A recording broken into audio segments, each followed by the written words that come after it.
Good morning to one and all. I hope you are doing well in this pandemic situation. So let's move to the next important topic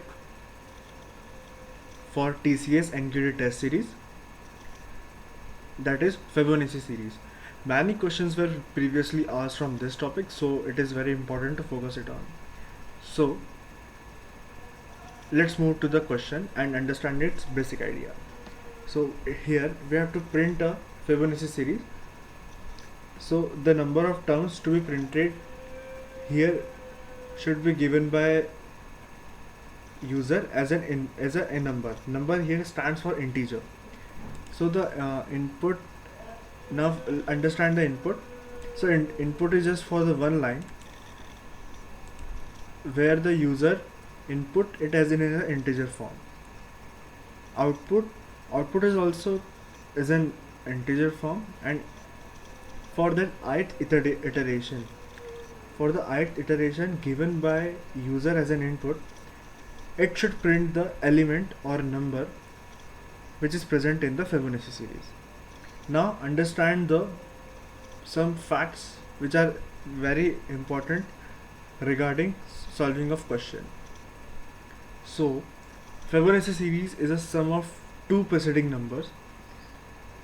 It is a classical example of recursion, and I think in engineering course under the subject of data structures and basic programming in first year, everybody has start and learned this topic as recursion. So how it works? First, Fibonacci series starts with first term is always 0, second term 1. Now these are the basic terms. So why first term is always 0? Because Fibonacci series works with the least positive integer, and everybody knows that least positive integer is 0, and the second term is 1. So now these are the necessary compulsory conditions to start a Fibonacci series. Now we have to calculate the third term. Third term will be first plus second is equal to 0 plus 1 is equal to 1, because it is the sum of two preceding numbers, so 0 plus 1 will give you 1. Similarly, for fourth term we will take the addition of last two terms, that is second and third. So it will be 1 plus 1, it will give you 2. In this way it works up to infinity, and we can print the ith iteration term in the form of input given by the user. So let's move to the Jupyter notebook. So the question is when given, and we have to write a code to print Fibonacci series for the input given by the user. So let's move. First we will write the code, as it always starts from 0, so we will write code for 0. So first number is 0. So if n is 0, then we will return 0. Secondly, it is compulsory condition in Fibonacci series that the second number should be 0. Oh, sorry for that. The second number should be 1. So second number is 1. Elif, so write a condition elif n is equal to 1, then return 1. Now here comes the most important part, that is to print the sum of last two iterative. So for this we will take an else statement, and we will return last two terms.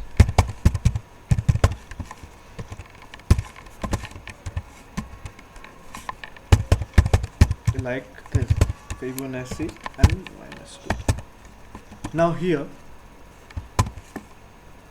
Fibonacci n minus 1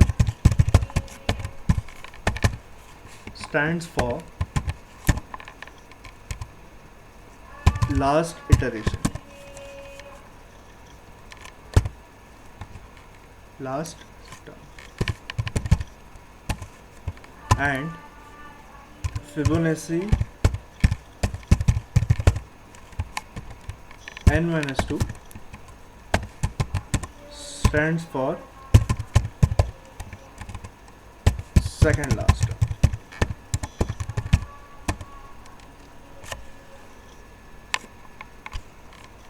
So this is the code which is written for the Fibonacci series condition. Now we will write a code to input the value. Int, as it is necessary condition to be taken as integer, so I have given n as input in form of integer. Then we will print the function print Fibonacci in a form of n. See guys, I want to make a clear condition here. The last two lines are not necessary in TCS coding test because it will be completely taken care by the ID provided by TCS coding question, and the last two lines will be in the format of hidden cases or known cases. These are also known as test cases, which I have given in previous video. So let's compile the code for this. So I'm gonna run the question, and like I will give input as 3 and it is given 2. So in this way the Fibonacci series works.